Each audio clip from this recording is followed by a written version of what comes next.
ఏమోలేండి master, మీకు తెలిసినంత ఇదిగా నాకు తెలీదు, మీరు చెప్పినట్టు నేను చెప్పలేను. ఇంకా ముగ్గు పెయింట్తో వేస్తే మా వాడు చేసే నిర్వాహం చూస్తున్నారు కదా, అందుకే నేను ముగ్గురు అయితే నాకు వచ్చిరాని ముగ్గు అయితే వేసేసా. ఇంకోటి మెయిన్ ఏంటంటే, ఎంతమందికి రొమటాయిడ్స్ ఆర్థరైటిస్ అంటే తెలుసు, ఆర్ఏ లేదా కీళ్ళవాతం.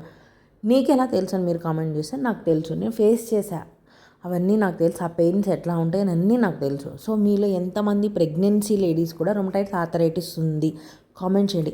ఇది చిన్న పెయినే కదా, నాకు ఇక్కడే నొప్పి పుడుతుంది అని అనుకోవద్దు ప్లీజ్. మీరు చేసే చిన్న నెగ్లెన్సీ కూడా మీ ఫ్యూచర్ మీద ఎఫెక్ట్ చూపిస్తుంది, లేదా మీకు పుట్టే పిల్లల మీద ఎఫెక్ట్ చూపిస్తుంది. కాబట్టి దీని గురించి తెలుసుకోవాలంటే మీకు ఎట్లాంటి క్వశ్చన్స్ ఉన్నాయో నాకు కామెంట్ చేయండి, నేను వాటికి ఆన్సర్ చేస్తాను. నీకు ఎలా తెలుసు అంటే, నేను ఫేస్ చేశాను. నా ప్రెగ్నెన్సీలో నాకు రొమటాయిడ్స్ ఆర్థరైటిస్ ఉండింది. నేను ఎట్లా డాక్టర్స్ని కన్సల్ట్ అయ్యాను, ఏంటి నాకు ఎలా క్యూర్ అయ్యింది, బాబు ఎలా సేఫ్గా డెలివరీ అయ్యాడు, బాబుకు కూడా ఎలాంటి కాంప్లికేషన్స్ లేకుండా ఎలా డెలివరీ అయ్యాడు అనే దాని గురించి నేను ఫర్దర్ వీడియోస్లో చెప్తాను.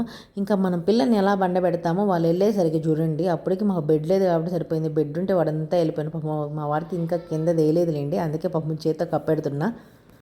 చాలామంది డాక్టర్స్కి ప్రెగ్నెన్సీకి రుమటాయిడ్స్ ఆర్థరైటిస్కి ఉన్న సంబంధం కూడా తెలియదు. కాబట్టి మీకు రుమటాయిడ్స్ ఆర్థరైటిస్ ఉంటే ప్లీజ్ నెగ్లెక్ట్ చేయొద్దు.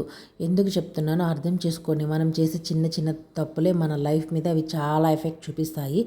ఇంకా తలస్నానం చేసి పడుకుంటే చూడండి, నా హెయిర్ ఎలా వచ్చేస్తుంది. ఇప్పుడే చాలా హెయిర్ అంటే చాలా హెయిర్ అయితే ఊడిపోతూ ఉంది. ఇంకా ఫ్రెష్గా అయితే కాఫీ అయితే పెట్టేసుకున్నా. యాక్చువల్లీ టీ అంటే నాకు పిచ్చి, కొన్ని రీజన్స్ వల్ల ప్రజెంట్ టీ తాగట్లేదు. ఇప్పుడు అంటే జైకి జలుబు చేసింది, నైట్ అంతా నిద్ర లేదు. అయ్యో హాయ్ చెప్పు జై, హాయ్ చెప్పవా?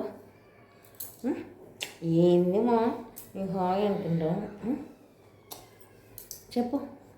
గుడ్ మార్నింగ్, గుడ్ మార్నింగ్ జై, చెప్పు గుడ్ మార్నింగ్. అబ్బా నోస్ నోస్ ముక్కు కారుతుందా? అయ్యో టీ తీ తీ టీ తీ టీ ఐస్ అయ్యాను ఐస్ ఇయర్స్ ఇయర్స్. నీకు అన్నీ తెలుసు జై, గుడ్ బాయ్. నీ హెడ్ ఏది? నీ హెడ్ ఏది? ఇదిగో జైకి.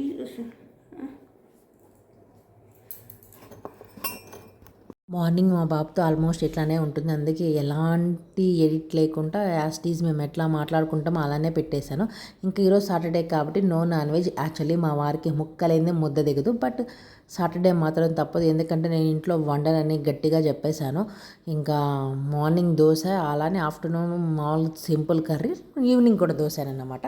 యాక్చువల్లీ మేము లంచ్ బ్రేక్ఫాస్ట్ రెండు కలిపి బ్రంచ్ లాగా చేస్తాము. 3 పూటలు తినము, 2 పూటలే తింటాము. ఎందుకంటే మా వారు ఆఫీస్కి లంచ్ చేసి వెళ్తారు కాబట్టి 12 అప్పుడు.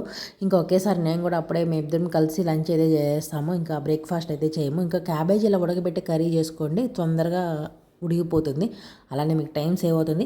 ప్లస్ ఆయిల్ ఎక్కువ పడదు, ఆయిల్ హెల్త్కి చాలా మంచిది కాదు కాబట్టి ఇలా ఉడకబెట్టుకోండి. ఇంకా నేను దోశలోకి అయితే కారం అయితే చేశాను, నెల్లూరు కారం. ఎంతమందికి కారం దోశ అంటే ఇష్టమో కామెంట్ చేయండి. ఇంకా ముందు రోజు శుక్రవారం కాబట్టి నేను బట్టలు ఉతకలేదు. ఇంకా నెక్స్ట్ డే ఈ బట్టలన్నీ ఉతికి ఆరేసేసరికి మళ్ళీ వంట చేసేసరికి చుక్కలు కనిపించాయి. అబ్బా, మనం ఎంత పని చేసినా అయిపోతుందేమో కానీ షింకులోని అంటలు, వాషింగ్ మిషన్లోని బట్టలు రెండు కావు. వేసే కొద్దీ తీసే కొద్దీ వస్తూనే ఉంటాయి. అక్షయ పాత్ర అయినా అలసిపోతుందేమో కానీ వాషింగ్ మిషన్లో బట్టలు, షింక్లో అంటులు మాత్రం అస్సలు అలసిపోవు. అవునా కాదా? మీరే కామెంట్ చేయండి. ఇంకా నా వంట అంతా అయ్యేసరికి నా కిచెన్ చూడండి ఎట్లా ఉందో, ఏ రకంతో ఉందో. నాకు ఆ కిచెన్ నీట్గా ఉండకపోతే అస్సలు నిద్ర పట్టదు. అన్ని పనులైనా ఆ పని ఏదో ఒక పనిలాగే కనిపిస్తూ ఉంటుంది. అందుకే ముందు కిచెన్ నీట్గా పెట్టేసా. నేను లాస్ట్కి ఆ చెట్టు గ్రీన్గా ఉందని చెప్పి పైనాపిల్ పైన ఉంటుంది కదా కాడలు, దాన్ని కూడా వాటర్లో పెట్టాను. ఉన్న రోజులు ఉంటుంది. ఇంకా మా వాడికి డీజే సాంగ్స్ పెడితే మా వాడు ఓ రేంజ్లో డ్యాన్స్ వేస్తున్నాడు. ప్లీజ్ రొమటాయిడ్ ఆర్థరైటిస్ గురించి మీకున్న క్వశ్చన్స్ నాకు కామెంట్ చేయండి. ఎందుకు ఇలా చెప్తున్నానంటే, ఇది ఒక లైఫ్కి సంబంధించింది. ఏదో ఊరికే ఒక పెయినే కదా అని తీసేసుకుంటే లైఫే స్పాయిల్ అయిపోతుంది. ప్లస్ మనకు పుట్టే బేబీస్ కూడా హెల్తీగా ఉండరు. కాబట్టి ఇంకోటి, అసలు రొమటాయిడ్స్ ఆర్థరైటిస్ ఉన్న వాళ్ళు కొంతమంది ప్రెగ్నెన్సీ కారంట, ప్లస్ ప్రెగ్నెన్సీ అయినా మిస్క్యారేజెస్ కూడా ఎక్కువ ఉంటాయి. కాబట్టి ప్లీజ్ మీరు ఏ స్టేజ్లో ఉన్నారు, మీరు ఎలాంటి ఐ మీన్ మీరు ఎలాగా మెడిటేషన్ అదే మాత్రలు కానీ ఏం వాడుతున్నారో నాకు కామెంట్ చేయండి. ఇంకా చెప్పాను కదా, చాలామంది డాక్టర్స్కి ప్రెగ్నెన్సీకి రుమటాయిడ్స్ ఆర్థరైటిస్కి ఉన్న సంబంధం తెలీదు. ఐ మీన్ ఎప్పుడో ఓల్డ్ డాక్టర్స్ ఉంటారు కదా, వాళ్ళకైతే అస్సలకే తెలీదు. చేతి వాటం బాగుంది కదా అని అనుకుంటే మాత్రం స్పాయిల్ అయ్యేది మీరే. ఇంకా మా బాబుకి ఆఫ్టర్నూన్ నిద్రపోయేటప్పుడు ఖచ్చితంగా ఇలా పడుకోవాల్సిందే నేను.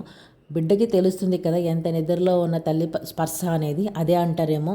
ఇంకా చూడండి ఎలా చేతులు వేసేస్తున్నాడు, అస్సలు వదలడు. నాకు ఒక్కోసారి నా వర్క్ ఎంత ఉన్నా కూడా వీడు ఇట్లా పడుకోవడం వల్ల వర్క్ అయితే ఆగిపోతూ ఉంటుంది. సర్లేండి, కొద్ది రోజులే కదా ఇలా ఉంటుంది, తర్వాత వాళ్ళు బిజీలో వాళ్ళు అయిపోతారు కదా ఏజ్ పెరిగే కొద్దీ. ఇప్పుడే చూడండి మా వాడి ఆటలు వాడి ఆ పాటలు ఓ రేంజ్లో ఉంటాయి. ఇంకా తల్లికి బిడ్డకి ఉన్న సంబంధం ఎవరు విడదీయలేంది, అది నేను చెప్పలేనులేండి అసలు ఏ మాటల్లో కూడా. ఇట్లా ప్రతి తల్లి ఫేస్ చేసేవాళ్ళే కదా. సరే మరి బాయ్, నెక్స్ట్ వీడియోలో కలుద్దాం.